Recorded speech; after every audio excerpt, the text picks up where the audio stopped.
Salut à tous, bienvenue dans un nouvel épisode de SaaS Maker.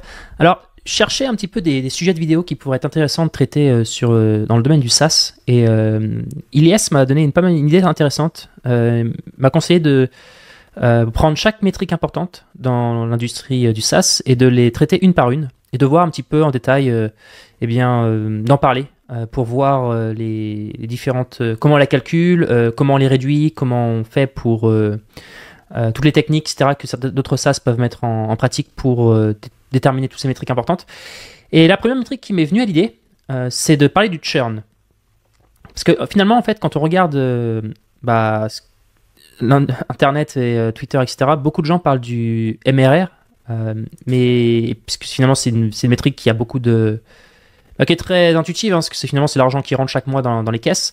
Mais peu de gens parlent du churn. Et pourtant, le churn, c'est typiquement en fait l'une des métriques les plus importantes d'un SaaS, parce que c'est ce qui définit un petit peu la santé d'un SaaS sur le long terme, voire même sur le court terme. Donc, je voulais en parler, et je me trouve que c'est la première métrique, une des métriques les plus importantes. Donc, j'ai divisé cette vidéo en deux parties. On va d'abord définir c'est quoi le churn et comment le calculer. Donc on parlera également de churn négatif, on parlera de churn, on parlera de comment est-ce qu'on analyse un churn, parce que le churn ne doit pas forcément être pris de manière globale. On parlera également des outils qui permettront de le calculer. Et ensuite, on définira effectivement toutes les techniques pour diminuer le churn pour son SaaS que différents SaaS ont mis en place pour calculer, pour le diminuer tout simplement.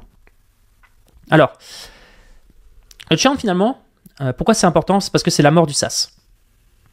J'ai vu des acquisitions de plusieurs millions de dollars échouer en raison d'un taux de désabonnement élevé. Ça, c'est ce que disait Rob Walling, l'un des créateurs de TinySeed, celui qui a notamment écrit le bouquin The SaaS Playbook. J'ai fait une vidéo sur la chaîne sur ce livre que je recommande entièrement.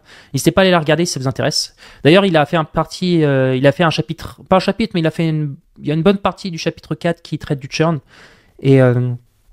Et donc, je me suis inspiré de pas mal de ses dires pour pouvoir compléter cette vidéo. Donc, je le citerai notamment plusieurs fois. Et effectivement, il y a des SaaS comme notamment Axolo qui traitent le churn comme leur North Star métrique. Et ça fait sens parce qu'en fait, si vos clients ils sont frustrés et ils se désabonnent après quelques mois, en fait, peu importe le nombre de personnes que vous envoyez sur votre site web, tout ce qui se trouve en haut de l'entonnoir est une mesure de vanité lorsque le bas de votre entonnoir n'est pas en bonne santé. Et ça, c'est typiquement le problème d'une acquisition extrêmement bonne, mais derrière d'un churn qui est claqué au sol. Et du coup, en fait, peu importe le nombre de personnes que vous allez ramener, vous allez tout le temps être en train de ramer. Et c'est très souvent ce qui se passe d'ailleurs au début d'un SaaS. Donc, il ne faut pas s'inquiéter en fait si le churn est quelque chose qui est élevé au début. Forcément, en fait, quand on est avant Product Market Fit, on ne peut avoir qu'un churn qui est très très haut.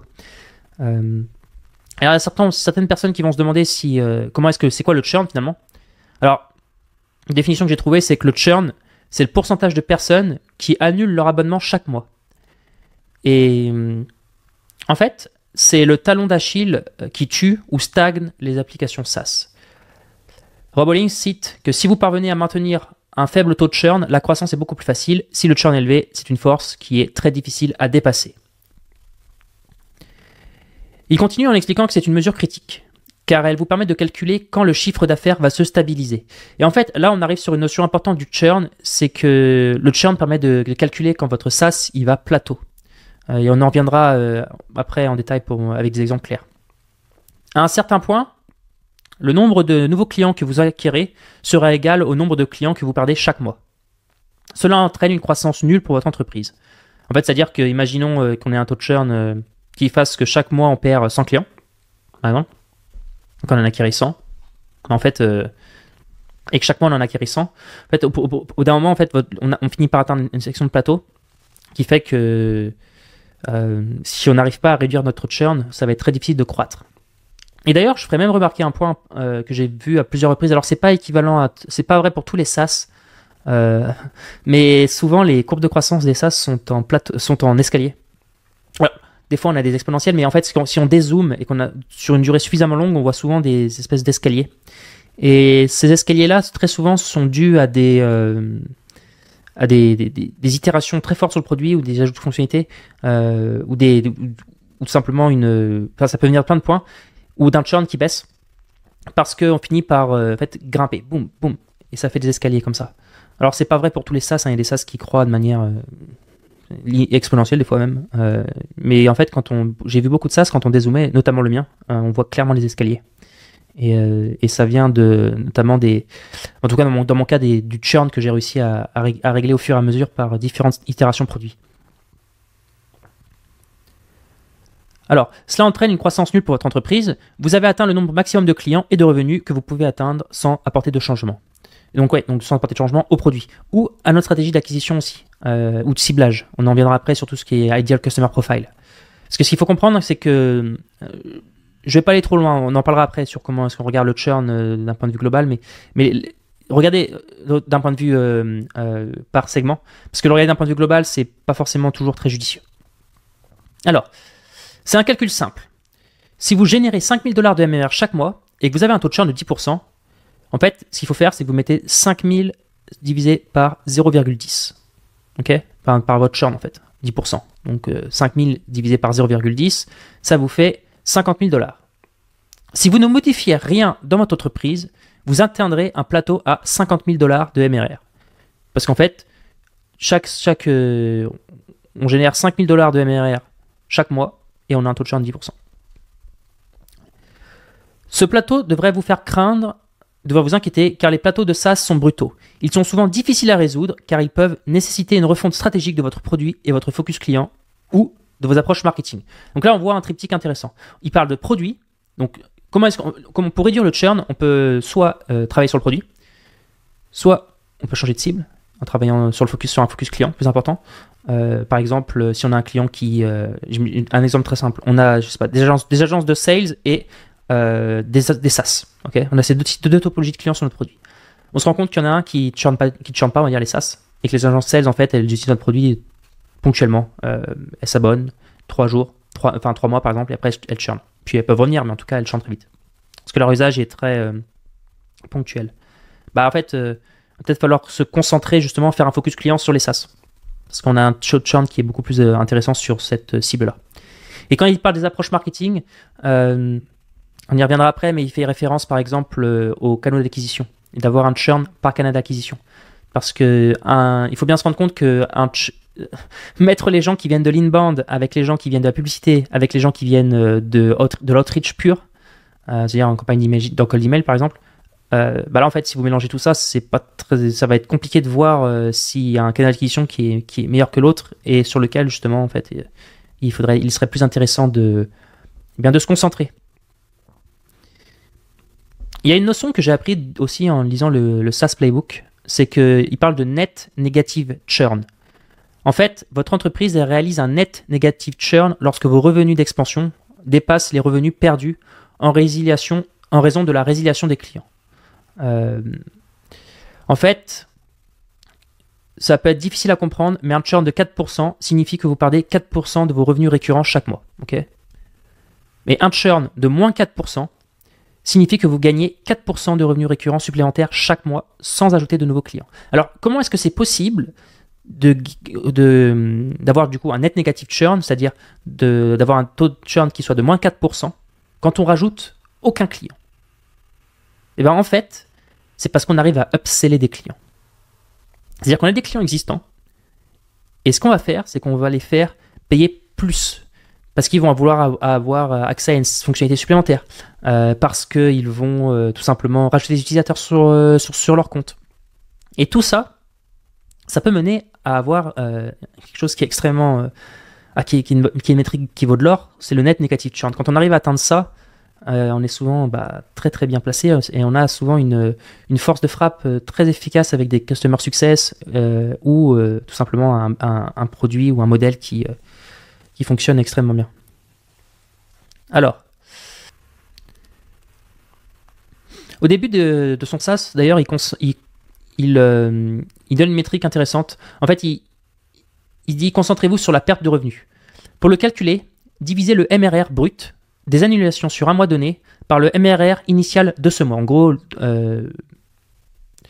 En gros, ce qu'on va faire, c'est qu'on va prendre le MRR des annulations. Donc, par exemple, si on a, je sais pas, 10 clients à 100 euros qui se sont annulés, ça va faire 1000 euros. Et, donc sur un moment donné, et on va le diviser par le MRR initial de ce mois, en fait. Donc, si on était à 10 000, bah, ça va faire 1000 sur 10 000. Et donc, sur ça, on se rend compte qu'on a, on a un taux de churn de 10%. Et en règle générale, pour la plupart des SaaS B2B autofinancés, si on a une perte brute supérieure à 10%, bah, c'est catastrophique. Si on a une perte brute entre 8 et 10%, c'est pas bon. Si on a entre 6 et 7%, c'est moyen. Et si on a entre 4 et 5%, c'est bien. Entre une perte brute entre 2 et 3%, c'est une bonne perte. Et une perte brute inférieure à 2%, c'est excellent. Rob Walling de Tiny. Donc c'est lui qui dit ça. Ça va vous permettre de vous situer. Donc ce que vous faites, c'est que vous prenez le MRR des annulations sur un moment donné et vous le divisez par le MRR initial de ce mois. Donc au début du mois. Ce qui fait que ça vous permet d'avoir ça va permettre de bien mesurer votre churn. Alors d'ailleurs, comment est-ce qu'on fait pour mesurer son churn? Il y a plein de manières de faire. Vous pouvez utiliser des outils comme Stripe, forcément, alors Stripe il donne le churn, mais c'est pas forcément le plus complet. Il y a des outils plus intéressants comme Baremetrics qui permettent d'avoir des choses un peu plus intéressantes. Vous pouvez aussi le calculer avec Mixpanel. Si vous pushez le revenu par utilisateur en fait directement sur Mixpanel, ça vous permettra même de faire des choses assez puissantes. Après, bien évidemment, tous les outils d'analytics vous permettront de calculer votre churn, amplitude, etc. C'est pour ça que je vous recommande de pusher justement les données financières dans les profils d'utilisateurs de vos outils d'analytics, parce que ça va vous permettre de faire des expériences très intéressantes, comme regarder le taux de churn par canal d'acquisition, de regarder le taux de churn par durée de vie à l'utilisateur, etc. D'ailleurs, n'hésitez pas... je crois que ChargeBee aussi permet de pouvoir mesurer le churn. Il y a pas mal de gens qui utilisent ChargeBee. Alors, je vais regarder un petit peu. Juste... J'ai jamais regardé, hein. J'ai entendu que du bien de cet outil-là. D'ailleurs, n'hésitez pas à me dire en commentaire si vous utilisez un autre outil. Mais ça, c'est ChargeBee, je crois, qui permet de faire de l'analytique assez puissante, justement, sur ce type de métrique. Bon. ShipUp. Romain Augilia de ShipUp, il nous racontait justement, dans un des interviews qu'il avait mené, c'est qu'il faut chercher un business qui a un taux de churn le plus bas. Par exemple, eux, ils ont perdu au moins 3% de leur chiffre d'affaires en un an pour l'utilisateur existant. Donc, ils sont dans un taux de churn de 3%. Ce qui n'est pas forcément extrêmement mauvais. Hein. Comme on a vu hier, juste avant sur les métriques de Rob Walling, quand on est entre 2 ou 3%, c'est pas si mal. Et le but, c'est d'être inférieur à 2%. Là, c'est là qu'on est sur des taux de churn qui sont excellents. Et pour ceux qui ont du coup l'envie de créer un SaaS, soyez très attentifs à cette notion de churn. C'est vraiment chercher un business qui a un taux de churn le plus bas possible. C'est souvent un très très bon conseil à donner aux gens et que vous appréciez travailler dessus surtout, parce que c'est ce qui va vous permettre de pouvoir vous créer un SaaS qui est en bonne santé sur le long terme.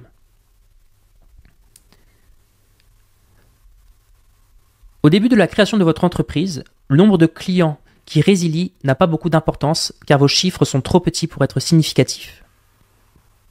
Si vous avez un MRR de 1000 $ avec un client qui vous paye 200 $ résilie, en fait, ça représente un taux de résiliation de 20%. Normalement, comme dit Rob Walling, je considérais cela comme un niveau de crise. Mais dans ce cas, il ne s'agit que d'un seul client. Parce que, bien évidemment, on vient de démarrer. Lorsque vous constatez un taux de résiliation élevé dans une entreprise, c'est le signe que quelque chose ne fonctionne pas et que cette entreprise-là est souvent en très mauvaise santé. Le produit n'est pas là où il devrait être. Ils résolvent un problème que personne n'a besoin de résoudre ou ils attirent les mauvais clients. On peut être dans les deux cas de figure. Soit le produit n'a pas atteint un product market fit suffisamment puissant pour avoir un taux de churn qui soit bas, et les gens se désabonnent en fait parce que le produit il n'y a pas de valeur pour eux. Soit en fait la cible elle n'est pas du tout, il attire les mauvais clients en fait. À ce stade, ils devraient essayer d'affiner l'adéquation entre le produit et le marché. Donc travailler leur product market fit. Avant d'avoir une adéquation entre le produit et le marché, vous devriez vous préoccuper beaucoup plus de savoir pourquoi les gens résilient que du nombre réel de résiliations. Bien sûr, un faible taux de résiliation est toujours préférable, mais utiliser des tactiques pour réduire la résiliation chez vos clients lorsque vous n'avez pas créé quelque chose que les gens veulent et sont prêts à payer peut masquer votre manque d'adéquation entre le produit et le marché. Ce que j'avais bien aimé dans ce paragraphe, c'est de se concentrer du coup sur pourquoi les gens se résilient. Alors, pourquoi les gens résilient? Et j'ai une technique sur ça que j'utilise encore et que j'ai utilisé. En fait, quand vous abonnez sur mon SaaS, pour vous désabonner, vous allez lancer la chatbox et les personnes vont ça va m'envoyer un message automatique sur la chatbox. S'il vous plaît, pouvez-vous me supprimer mon abonnement? Ok? Pourquoi je fais ça? C'est parce qu'en fait, ça me permet d'avoir une dernière conversation intéressante avec le client. Et ça m'a beaucoup aidé au début. Notamment, pour lui dire tout simplement merci d'avoir utilisé mon produit. Souvent, je dis même que j'active une fonctionnalité pour que les crédits soient valides à vie sur ce compte-là, ce qui permet d'avoir un dernier échange positif avec la personne. Les gens me remercient. Et ensuite, je peux demander si tout a été intéressant et s'il n'y a pas manqué quelque chose. Et ça fonctionne bien mieux qu'un email. Les emails, pourquoi vous êtes désabonné, etc. Les taux de réponse, ils sont pas foufou. Par contre, franchement, j'ai quasiment 100% de taux de réponse, moi, quand j'ouvre la chatbox. Et les gens me répondent, sauf si je suis en train de dormir, mais les gens me répondent, ok, je me suis désabonné parce que le produit est super, etc. Mais en fait, on a fermé la boîte, le projet, ou alors, ça, j'aimerais souvent, ou alors, on utilise un concurrent qui a des données plus intéressantes pour nous sur ce data point-là. Donc là, c'est de l'embarque pour moi. Et en fait, cette stratégie d'avoir une dernière conversation avec votre utilisateur, je pense que c'est absolument quelque chose qu'il faut... Vous devriez lancer la chatbox en fait au tout début de votre SaaS à chaque fois que quelqu'un se désabonne. Et peut-être même tout le temps en fait, parce que même après, on a des gens en support, ils peuvent permettre de pouvoir soit proposer un coupon par exemple, pour en réduire le taux de churn, soit à récupérer de l'information qui vont aider l'équipe produit à avancer dans la bonne direction, ou l'équipe exécutive. Et je trouve ça toujours dommage justement que peu de boîtes utilisent cette stratégie-là. D'ailleurs, pour anecdote, j'ai vu quelqu'un un jour sur LinkedIn dire qu'il maudissait les SaaS qui utilisent cette technique-là de déclencher la chatbox. Alors, je trouve que pour la valeur que ça crée pour le créateur du SaaS, en vrai, en fait, c'est totalement légitime de le faire. Et surtout, moi, j'ai 0 dispute sur Stripe depuis que j'ai commencé mon business. J'ai jamais eu une seule dispute. Donc, j'ai pas une seule personne qui m'a posé un seul problème en 4 ans d'existence. Parce qu'à la fin, de toute façon, qu'est-ce qui se passe? Si la personne n'est pas contente, je désabonne en fait. Moi, je veux dire, c'est plus dans une logique de recherche d'informations que d'embêter les gens. Et de toute façon, quand la personne elle est désabonnée dans les 24 heures, même pas, elle doit être souvent désabonnée dans la minute qui suit, qu'elle ait déclenché un chatbox, enfin, c'est pas très gênant. C'est même plus humain, je trouve. Donc voilà, c'était mon petit point sur commentaire que j'avais lu sur LinkedIn. Tu as plusieurs types de churn. Ça, c'est très intéressant. C'est très très intéressant. J'avais entendu de Sonny Paris dans SaaS Club et j'avais trouvé ça magnifique. J'avais même noté. Alors, tu as plusieurs types de churn. Tu as un churn par manque d'usage, donc c'est-à-dire un churn par le haut, où ils ont besoin d'un outil plus complet. Et tu as un churn de faillite. Ok? Donc par exemple, le churn par le haut, ça peut être des gens qui switchent de Pipedrive vers HubSpot. Ça, c'est un truc qu'on voit très souvent dans le milieu du CRM. Des gens qui commencent sur Pipedrive, sur HubSpot, etc. Et très souvent, ils churnent vers Salesforce. Voilà, ce churn vers Salesforce, il est très élevé sur ces SaaS-là. Donc ça, c'est un churn qu'on dit vers le haut. Et souvent, c'est parce qu'on a besoin d'un produit plus complet. Dans mon cas, c'est par exemple, quelqu'un, il est sur The Company's API, et j'ai besoin d'une technologie que j'ai pas, ou d'un data point que j'ai pas, il va aller ailleurs. On a un churn vers le haut. Et tu as les churns de faillite. C'est les churns, en fait, qui viennent de boîtes qui ferment. Et ça c'est un truc que je récupère justement en ayant une dernière conversation avec la personne. Et ça arrive souvent, hein. J'en ai plusieurs qui m'ont dit ouais, nous on arrête le projet parce que ça nous intéresse plus, en fait, on a switché vers autre chose. Et en fait, ça, vous pouvez rien y faire. Peu importe, vous pouvez avoir le meilleur produit du monde, la boîte s'arrête, il y a churn. Et il faut avoir cette notion-là. Et il y a aussi, donc il continue en disant qu'il y a aussi le churn à différencier dans les 3 premiers mois, les 3 à 9 premiers mois, et de 1 an ou plus. C'est le dernier qui doit être le plus bas possible. Et ça, c'est clé de chez clé. Votre churn, ne le regardez. Vous pouvez avoir un taux de churn global, ok? C'est intéressant. S'il est inférieur à 2%, généralement, c'est super bon signe. Mais ça n'a aucun sens de ne considérer son churn que d'un niveau global. Vous devez absolument, d'où l'importance d'avoir des outils qui soient en place, le regarder d'un point de vue en le segmentant. Et notamment, une des segmentations que l'on peut faire, c'est sur la durée de vie d'un utilisateur. Les gens qui churn dans les 3 premiers mois de leur existence, ça se trouve, il peut augmenter d'un coup, mais en fait, c'est parce que vous avez fait une campagne, j'en sais rien, sur Product Hunt, ça a ramené plein de gens. Il y a plein de gens qui ont mis la carte, qui se sont inscrits, mais en fait, ils se rendent compte que leur SaaS, ce SaaS-là, il n'est pas pour eux. Et donc, ils se désabonnent. Et est-ce qu'il faut s'inquiéter? Bah oui et non, pas vraiment. Par contre, si on voit que les gens, si on voit une augmentation du taux de churn sur tous les gens qui ça fait 1 an ou plus qui sont sur le produit, inscrits et payants, bah là ça veut dire qu'il y a un petit souci. Et là par contre, les lumières, il faut les allumer. Il faut essayer de comprendre pourquoi. Il va falloir peut-être discuter davantage avec eux. Alors que les gens qui sont sur les 3 premiers mois, bah pas vraiment. On va pas discuter avec chacun d'entre eux. Ou alors juste par chat, justement, comme on a dit, en déclenchant une chatbox quand ils se désinscrivent. Mais donc cette notion de churn par segment, il faut absolument que vous l'ayez. Vous devez avoir sur Mixpanel par exemple, vous pouvez avoir ces métriques-là. Il faut le calculer, c'est vraiment clé. Et ça vous permet de monitorer votre business en fait et de voir si vous êtes dans la bonne direction ou pas. Parce que justement, les churn sur les 1 an et plus, le but du jeu c'est de le réduire le maximum. Vous devez réduire ce churn-là, ou même les 3 à 9 mois. Ça c'est très bien aussi. Si vous arrivez à réduire votre churn sur les 3 à 9 premiers mois sur les clients, bah là, enfin sur les clients de 3 à 9 premiers mois, là vous êtes en train de faire des itérations produits qui payent en fait. Et c'est d'ailleurs une remarque que faisait Thibaut Clément de Loomly. Et Thibaut Clément a écrit des articles très intéressants sur Medium concernant le churn. Vous pouvez aller regarder sur son Medium.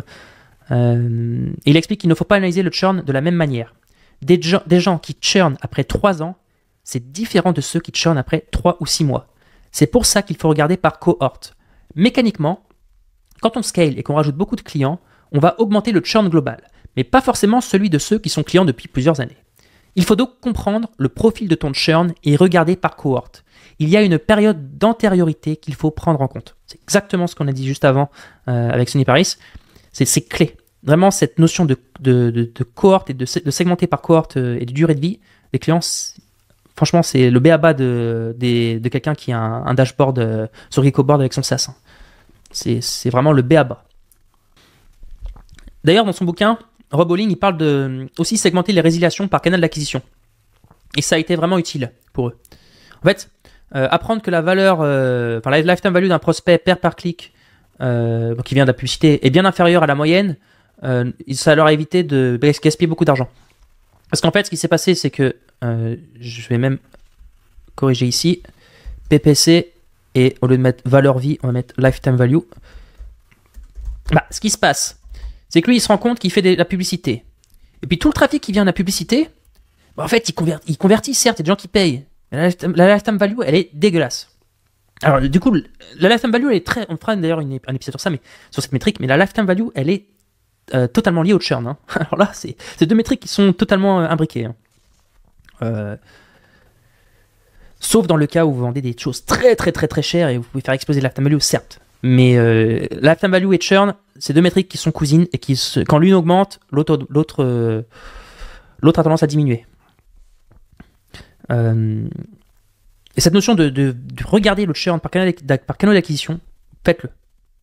Et ça lui a permis, par exemple, d'éviter de gaspiller beaucoup d'argent. Pierre Dutaret, de Libéo. Il faut monitorer l'usage. Quand tu as une bonne stickiness et une bonne rétention, tu sais que tu es sur un truc. Il faut essayer de définir un churn d'usage et comprendre ce qui s'est passé. Et on en revient à ce qu'on disait juste avant sur déclencher les chatbox. En fait, je pense alors je le fais pas, hein, mais on devrait soit demander à la fin d'un désabonnement pourquoi l'utilisateur se désabonne. Et en général, les gens, quand ils sont plus dans un produit, en fait, ils veulent juste se désabonner et se barrer vite. Soit le faire à la main en lui demandant manuellement, par email ou par chatbox. Et tenir quelque part, en fait, une raison de désabonnement. Parce que ce churn d'usage, ça peut carrément influencer une roadmap produit.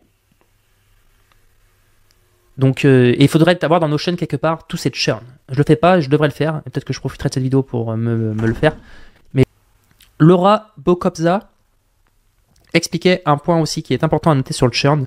C'est qu'en fait, et ce qui arrive souvent dans un SaaS, lorsqu'on fait une hausse de prix, lorsqu'on annonce une hausse de prix, c'est toujours quelque chose qui est sensible.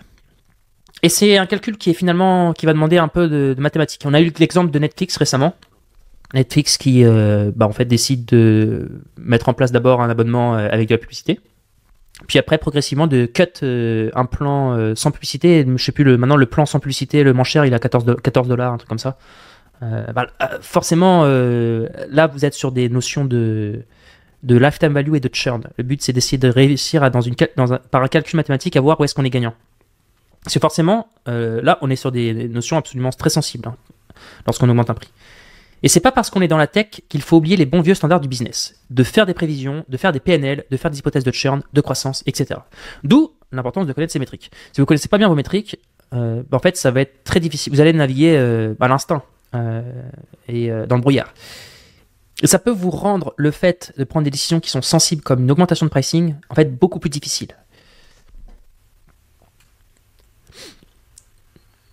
Et Rob Walling, dans son bouquin, il en parle justement de ça, de cette notion de pricing. Raconte, si vous modifiez considérablement vos tarifs, par exemple de $9 par mois à $99 par mois, il n'est pas économiquement viable de conserver les clients existants. Préparez-vous à une avalanche d'emails, alors que vos clients qui paient moins se désabonnent pour laisser place à ceux qui paient davantage. Ça, c'est des stratégies de pricing que l'on voit des fois sur des SaaS, où ils vont en fait, multiplier leur pricing par 10. Clearbit l'a fait récemment d'ailleurs. Ils ont augmenté leur... J'ai entendu beaucoup de clients qui m'ont dit qu'ils s'étaient passés d'un plan à 100 ou $200 à des plans à 2000. Et ça faisait x10 quasiment sur le pricing. Alors forcément, là, ils cherchaient des alternatives. Mais ça, ça peut être des stratégies business qui peuvent être intéressantes. Mais l'idée, c'est de se concentrer sur les business qui ont un fort lifetime value et pour en fait dégager toute la masse qui paye que $9. Mais ça, forcément, quand on fait ça, on va faire exploser son churn. D'où l'importance d'avoir aussi une segmentation par plan, un churn par plan. Parce que là, on va se rendre compte effectivement, c'est encore une autre manière de segmenter son churn. Donc, vous pouvez voir, il y a vraiment plein de manières de segmenter le churn. Soit on segmente par durée de vie utilisateur, on peut le segmenter par plan, on peut segmenter par canal d'acquisition. Il y a vraiment une notion de segmentation très importante sur le churn. C'est pour ça que d'ailleurs je voulais faire cet épisode. C'est vraiment pour montrer que quelqu'un qui vous dit qu'il a un churn de 2%, c'est génial, bravo. Mais en fait, littéralement, il va falloir discuter avec lui plus profondément pour savoir où est-ce qu'il est, son churn qui est exceptionnel. Parce que c'est là où on peut commencer à s'inspirer et essayer de comprendre que c'est sur cette typologie de client-là qui vient sur tel canal d'acquisition et qui a dépassé 9 mois de durée de vie dans le produit. Et il termine du coup en disant que dans presque tous les cas, vos clients qui ont à faible revenu, en fait, ils résilieront plus rapidement, dans presque tous les cas, que vos clients qui sont à revenu élevé, qui eux auront tendance à être un peu plus fidèles. C'est quelque chose que l'on voit et qui fait sens en fait. Les gens qui payent, c'est marrant ça d'ailleurs. Je peux même l'attester, je le vois chez moi. Les gens qui payent cher, en fait, ils restent plus longtemps. Alors, il y a chaque ça a sa réponse, mais c'est vrai que c'est souvent assez marrant de s'en rendre compte. Ce qui est logique d'ailleurs, parce que ça veut dire qu'en fait, il a vraiment un vrai besoin, donc il est prêt à mettre beaucoup d'argent pour utiliser votre produit. Et donc forcément, s'il a un besoin, il va moins se désabonner. Maintenant qu'on a fait cette première partie, on a défini un petit peu c'est quoi le churn et comment le calculer. Maintenant, on va aborder du coup les techniques pour diminuer le churn pour son SaaS. Bon alors ça va être un petit peu des exemples. L'idée c'est un peu de vous montrer un petit peu des sortes de hacks ou de stratégies qui peuvent mener sur le long terme à avoir un churn qui soit le plus bas possible. Une fois que l'on a trouvé un product market fit. Bien évidemment, tous les SaaS qui n'ont pas de product market fit, je pense qu'on peut rien pour eux. Il va falloir itérer et continuer à trouver un angle qui a donné de la valeur à une cible bien identifiée parce qu'en fait votre churn est condamné par votre non-product market fit à être élevé. Alors ça c'est une phrase que j'avais racontée dans un podcast. C'est pas le pricing qui maximise le churn, c'est le cas d'usage. Plus tu as des gens qui comprennent comment utiliser ton produit, moins tu auras de désabonnements. Ce qu'il faut comprendre avec cette phrase, c'est que je suis un très fervent défenseur de passer beaucoup de temps à avoir un document et à lister tous les cas d'usage de son produit. Une fois qu'on a défini tous les cas d'usage de son produit, ça va être très facile d'identifier tous les clients pour qui ce cas d'usage est extrêmement important. Et lorsqu'on fait des campagnes de prospection, très souvent il va falloir travailler par cas d'usage. Parce que et expliquer en fait, ok, voilà comment tu peux utiliser mon produit et voilà comment tu peux soit gagner du temps, soit gagner de l'argent, soit maximiser quelque chose sur ton produit. Parce que c'est là qu'on arrive à avoir des clients extrêmement ciblés qui vont moins churner. Et d'ailleurs, on en revient à une phrase qu'on dira, c'est que le churn est très lié à l'onboarding. Parce qu'en fait, cette notion de cas d'usage en démo, de définir plein de cas d'usage et en démo de dire tiens, tu pourrais utiliser mon produit comme ça, c'est ce qui va permettre de réduire le churn. Et je vous ferai remarquer que les customer success, qui sont différents des customer support, les customer success, eux, le but du jeu, c'est de maximiser les chances que les prospects, en fait, qui sont clients existants, enfin, les clients existants, renouvellent leur abonnement l'année suivante. Et donc eux, tout leur objectif, ça va être de voir si la personne en question, elle utilise le produit de la meilleure manière et qu'elle maximise un maximum les fonctionnalités qui sont à sa disposition. Et donc il va falloir qu'elle trouve tous ces cas d'usage-là et qu'elle les fasse comprendre aux clients. C'est comme ça en fait qu'on réduit le churn. Donc cette notion de cas d'usage, elle est clé. Et je vous encourage vraiment à essayer d'être le meilleur possible sur un nombre de cas d'usage bien petit, mais de le faire extrêmement bien. Parce que c'est comme ça qu'on crée des SaaS qui ont des churns qui sont bas. Jérémy, de Favicon. Le churn, il diminue au fur et à mesure que le produit devient de mieux en mieux. Bon, prenez le market fit. Là aussi, c'est le bon sens paysan qu'il faut absolument retenir. Il faut améliorer son produit sans cesse. C'est ce qui permet de pouvoir diminuer son churn. Simon de Batch. Les notifications sont un formidable levier pour lutter contre le churn. Alors, forcément, Batch, c'est un outil qui permet de vendre des notifications. Donc lui, il a été aux premières loges pour le voir. Effectivement, essayez de réfléchir à comment est-ce que l'on peut notifier le client pour pouvoir... Alors, ça peut être des notifications mobiles, mais ça peut être aussi, ce qu'on appelle l'application mobile, ça va être des notifications par email, ça va être des notifications à l'intérieur du produit même. Ça peut être, il y a plein de manières de faire. Mais on en revient toujours à la même chose, c'est que ces notifications-là, elles doivent être faites pour aider l'utilisateur à percevoir de la valeur qu'il n'avait pas perçue, pour lui faciliter la valeur. Et lui expliquer, tiens, là, tu pourrais faire ça. Et d'ailleurs, je pense même, en y pensant, qu'il y a un truc qui peut réduire le churn, c'est les roadmaps produits qui sont publics et qui sont bien identifiés sur le site. La boîte que je kiffe, qui sont trop forts sur ça, c'est Arc. Arc, c'est impressionnant, parce que le navigateur Arc, chaque jeudi, tu as les nouvelles fonctionnalités du produit. Et il te les affiche en bas du browser, à gauche. What's new? À chaque fois que tu lances ton navigateur. Et tu cliques et tu arrives sur une vidéo YouTube, ou des fois même sur un easel, où tu as les derniers produits. Tu as les dernières fonctionnalités du produit. Et ça, c'est magnifique. Parce que ta roadmap, qui est publique, donc avec les nouvelles fonctionnalités, voire même celles qui vont venir, ça permet de montrer que ça va permettre de réduire le churn. Sunny Paris de NoCRM, il continue en disant que plus tu onboard, bien, moins il churn. Et c'est d'ailleurs pour ça qu'ils ont des webinaires de prise en main. Le contenu et le support, en fait, il est utilisé à bien onboarder. Et ça a une valeur clé dans la diminution du churn. Et là encore, le support client, bien évidemment, au-delà des customer success, le fait de pouvoir répondre rapidement aux fonctionnalités avec aux requêtes des clients par soit de la bonne documentation qui est disponible sur un helpdesk, soit par des agents qui sont disponibles à longueur de temps et qui vont répondre rapidement aux questions des clients ou à leurs interrogations, forcément, votre churn, il diminue. Ça a un impact. Donc, ayez un bon support client pour réduire votre churn. C'est un conseil qui fait sens, mais qui n'est pas forcément facile à appliquer au quotidien, surtout lorsque l'on a un SaaS qui scale. Rob Walling, ne perdez pas de temps ni d'argent à intégrer quelqu'un qui va simplement partir après 1 mois ou 2. On en revient à ce qu'on disait sur les ICP. Si vous avez des gens qui, vous savez qu'ils vont churner, il ne va pas falloir leur accorder trop d'attention, il ne va pas falloir accorder trop de temps. Il y a des personnages qui sont comme ça, qui sont amenés à utiliser votre produit que pour 1 mois ou 2, et peu importe ce que vous ferez, et en fait, ça ne changera rien. À ce moment-là, ces personnes-là, faites en sorte que le self-serve soit la seule direction pour eux sur votre produit. Et ne perdez pas du temps à les onboarder. Alors, la grosse machine, ils ont fait un truc intéressant, et c'est ce que Brice racontait dans SaaS Club. Je le cite. Donc du coup, les éléments qu'on a identifiés, c'est regarder tout ce qui précède le paiement dans les plus grandes proportions. Et chez nous, logiquement, ça a été la campagne qui est lancée. Et ça fait à peu près 50% de conversion en payant. Donc il y a une personne sur 2 qui lance une campagne qui va payer derrière. Et tu remontes progressivement jusqu'à identifier un chemin idéal. C'est pour cela que notre onboarding est focus sur la création d'une campagne en 3 étapes sur un seul screen. La création d'audience, la création de séquences, l'IA pour générer le texte et un bouton pour envoyer. Il permet de faire des campagnes multicanaux sur LinkedIn, email, etc. Et eux, quand ils se sont rendus compte de ça, alors c'est même une phrase que l'on pourrait mettre dans l'activation, ils ont absolument tout fait pour simplifier cette action-là.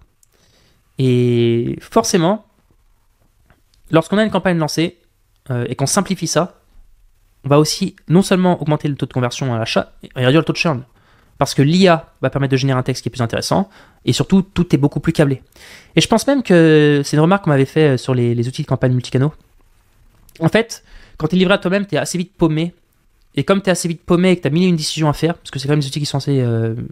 Enfin, c'est quand même, faut prendre 1 heure ou 2 pour avant de lancer sa campagne.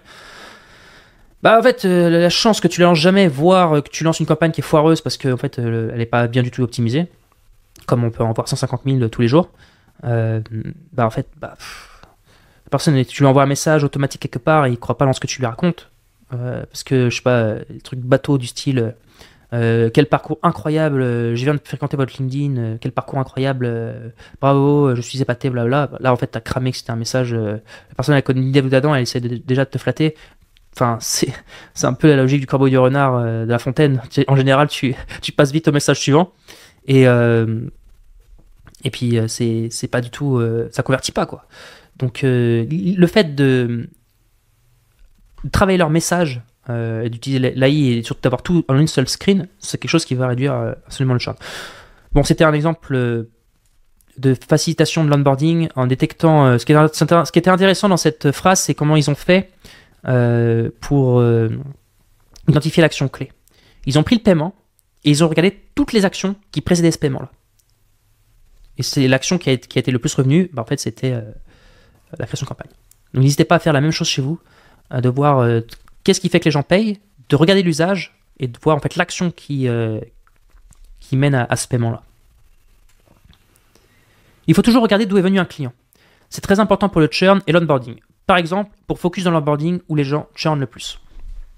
Bon. Ça, on l'avait déjà dit. Alors, il y avait un truc intéressant chez Doctolib. Je vais vous raconter l'histoire en question. Ça, je l'ai appris dans un autre podcast qui est aussi extraordinaire, qui s'appelle SaaS Connection. N'hésitez pas à aller jeter un œil sur Apple Podcast. Pour mesurer la satisfaction des praticiens, plusieurs KPI sont suivis. Donc Doctolib, vous connaissez tous, c'est un annuaire de médecins, permet de prendre des rendez-vous, etc.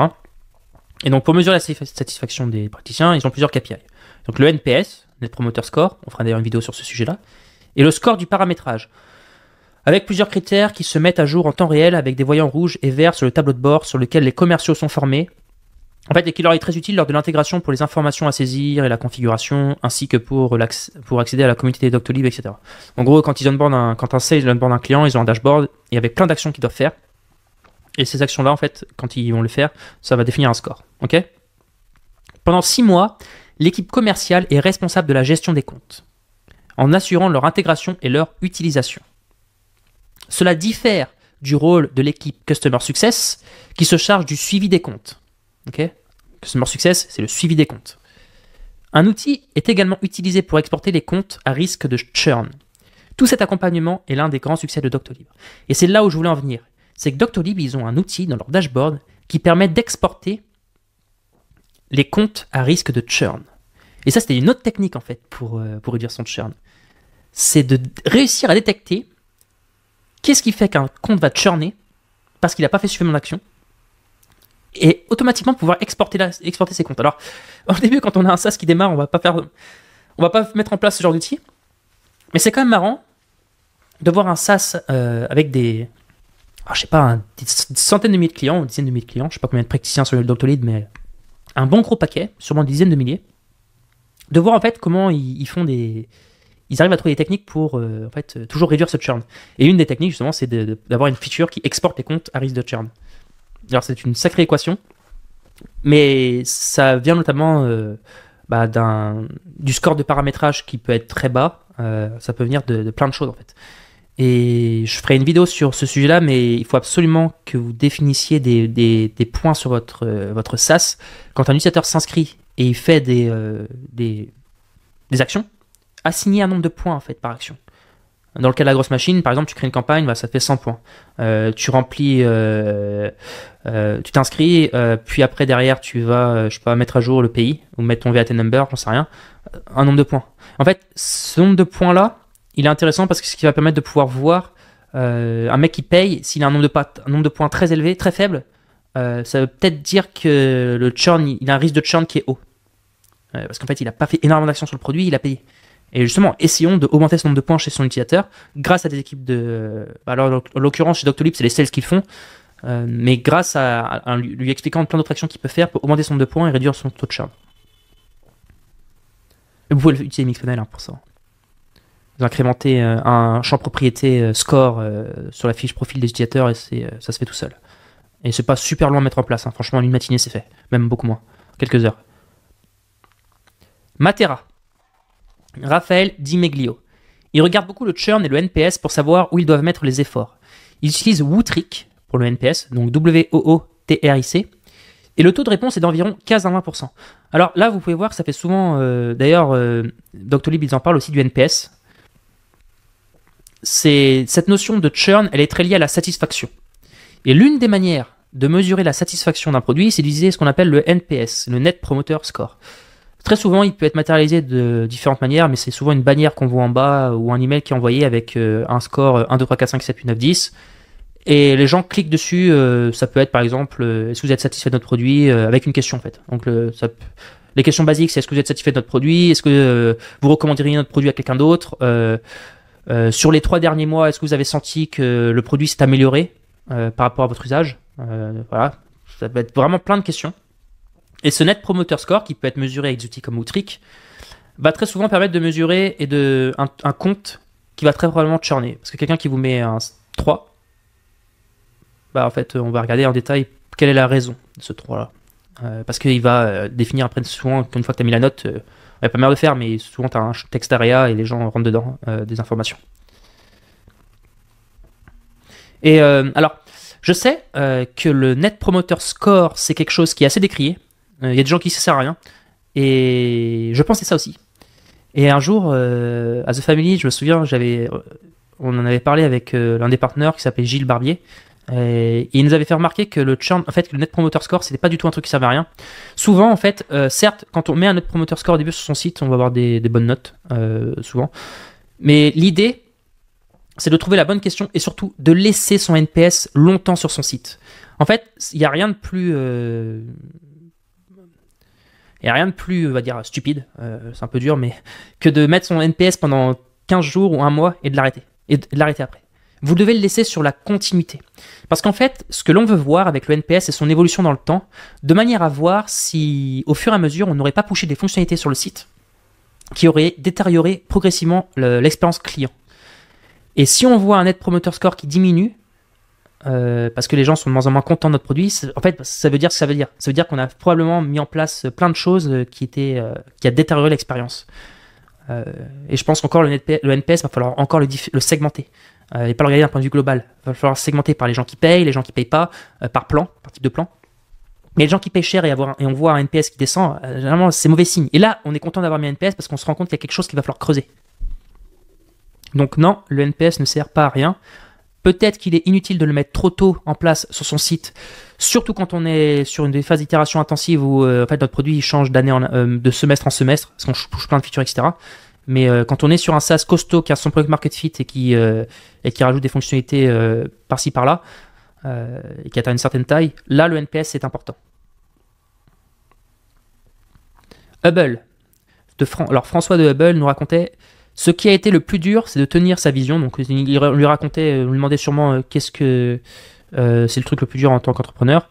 Et il continuait en expliquant que c'est compliqué, surtout quand tu as des signaux contradictoires. Tu as très vite tendance à vouloir ajuster, à être réactif sur les nouvelles infos que tu as. Et il faut savoir trier les signaux faibles du bruit. Sans une force de caractère et une vision très claire de ce que tu veux faire, cela va être très dur de prioriser efficacement et de se concentrer sur une seule chose. La notion de focus. Il faut être radical sur les clients qu'on essaye d'atteindre et ceux avec qui on dit que ce n'est pas le moment de se parler. Et ben en fait, il va falloir dire non. Il va falloir pas s'en occuper. Et pas avoir de faux mots, justement. Ce qui pourrait entraîner un défocus complet sur plein de choses dans la boîte. On perd du temps, trop souvent, sur des deals qu'on sait qui ne vont pas marcher ou que cela va churner vite. Bon, ça on l'avait déjà dit juste avant, mais c'est toujours un bon rappel. On doit se concentrer au début et identifier les clients qui churnent le moins. C'est très très important. Mais tout en, et je pense que c'est même la deuxième vidéo que je ferai, tout en regardant la lifetime value de ces clients-là. On terminera par 2 phrases du coup de Rob, qui nous aura bien accompagné dans cette vidéo. Les produits qui nécessitent une quantité importante de travail pour être migrés sont considérés comme ayant des coûts de changement élevés. Okay, donc quand vous devez mettre en place un outil dans dans votre startup, entreprise, et en fait que la mise en place de cet outil-là, elle prend du temps. Elle a du temps, elle a du travail d'ingénieur, elle a demandé d'information, de migrer de la donnée, enfin, elle a un coût de changement élevé. C'est intéressant. C'est intéressant, pourquoi? Parce qu'en fait, des coûts de changement élevés, ils réduisent votre taux de désabonnement et créent une barrière qui empêche les clients de passer à un concurrent simplement parce que ce concurrent est plus récent, moins cher, ou même qu'il propose un meilleur produit. Et l'exemple de ça, c'est Slack. En fait, Slack.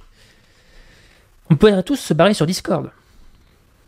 Mais, quand tu as tout setup sur Slack, quand tu as tous tes channels de fait, que tout le monde est habitué, etc., c'est super dur de se barrer de Slack. Parce que faut tout recabler ailleurs, quoi. Et t'as la flemme. Puis c'est peut-être pas la priorité. Donc ce que tu fais, c'est que tu restes dessus. Et il y a des exemples comme des CRM. Il y a combien d'exemples? L'exemple le plus concret, c'est les CRM. J'ai entendu énormément de gens expliquer que, en fait, pour passer de HubSpot ou Pipedrive à Salesforce, en fait, il a même fallu prendre des consultants externes pour migrer la data. Et ça leur a, et souvent, même dans le cas d'acquisition, je sais plus, je crois que c'est UKG la boîte, mais quand ils ont racheté plein de boîtes, toutes les boîtes étaient sur plusieurs CRM, et il a fallu tout unifier, et ils ont toujours pas fini en fait, et ça fait peut-être 1 an. Parce que et t'as du coup les sales qui jonglent entre plusieurs CRM, et ça c'est vraiment des... quand on vend ce type de SaaS, et qu'on a des coûts de changement élevés, très souvent, on sait qu'on est sur quelque chose, il faut le prendre en compte dans la calcul de son churn en fait, parce qu'on sait que le churn, les gens vont avoir du mal à changer de produit. Et c'est pareil sur les API. Quand on installe une API sur son produit, en fait, une fois que tu es câblé à Stripe pour le paiement, tu as intérêt d'avoir une bonne raison de changer, en fait. Parce que même si Stripe, ils augmentent les commissions comme ils ont fait il y a un an, c'est tellement le bordel de tout rechanger que tu vas pas le faire, en fait. Tu vas pas le faire. Donc, essayez aussi de prendre en compte ces choses-là. Sur comment est-ce qu'on peut faire pour par la nature même de son produit, loquer un client chez nous. Ça peut être quelque chose qui peut être très intéressant et qui va avoir un impact considérable sur le churn. Et peut-être même des fois, le fait de sortir une seule unique fonctionnalité qui va justement loquer le client un peu plus. Si par exemple, vous avez Notion, ils ont sorti une API, il y a 2 ans. Ça diminue le taux de churn. Parce que une fois que tu es loqué à l'API de Notion, et que tu utilises Notion pour ta boîte et qu'en plus tu utilises l'API pour faire 2-3 petites choses, là, tu as loqué un peu plus tes clients. Donc cette notion de locking, qui pourrait même être un épisode à part entière, elle est très très judicieuse. Et pour finir, le succès client. La réussite client se concentre sur le maintien des clients. Leur objectif est d'aider les personnes à s'intégrer et à ne pas se désengager. Votre premier recrutement ici sera probablement un responsable de la réussite client. En gros, un customer success. Et il expliquait justement dans son livre que très souvent, le premier recrutement qu'on fait, c'est quelqu'un en support, c'est un customer support. Les gens dans le SaaS, le premier recrutement qu'ils font ou le premier freelance qu'ils prennent, c'est des gens en support. Parce que ça leur permet de se dégager du temps sur d'autres choses, comme le produit et le marketing. D'ailleurs, c'est ce qu'a fait Crisp. Crisp, qui est d'ailleurs une boîte de support client. En fait, le premier CDI qu'ils ont filé, ou un freelance, je sais plus, ce que je crois que c'était une personne à l'étranger, ça a été quelqu'un en support client. Et peut-être même les 3 premiers. Donc là encore, c'est... mais ce que veut dire Rob Bowling, c'est qu'il ne parle pas de customer support, il parle du customer success. Recruter aussi quelqu'un qui va être au customer success, c'est recruter quelqu'un qui va vous aider à réduire votre churn, et ça peut être extrêmement bénéfique pour la santé de votre SaaS. On en a fini avec cette notion de churn. J'espère que ça aura été très instructif. Pour résumer les choses qui me viennent en tête, mesurez votre churn avec le bon outil. Regardez votre churn de manière segmentée. J'espère que j'étais assez clair dans cet épisode-là pour vous montrer que le churn, on ne le regarde pas uniquement de manière globale, mais plutôt par segment. C'est très important. Et d'ailleurs, comme à peu près tout dans son produit. Et ensuite, j'espère que vous aurez plusieurs techniques pour diminuer votre taux de churn, mais surtout mettez en place un système de points. C'est très intéressant, je pense, sur votre produit, avec Justy comme XPNL, parce que ça vous permet de pouvoir aussi détecter des comptes qui pourraient être à fort risque de churn. Voilà.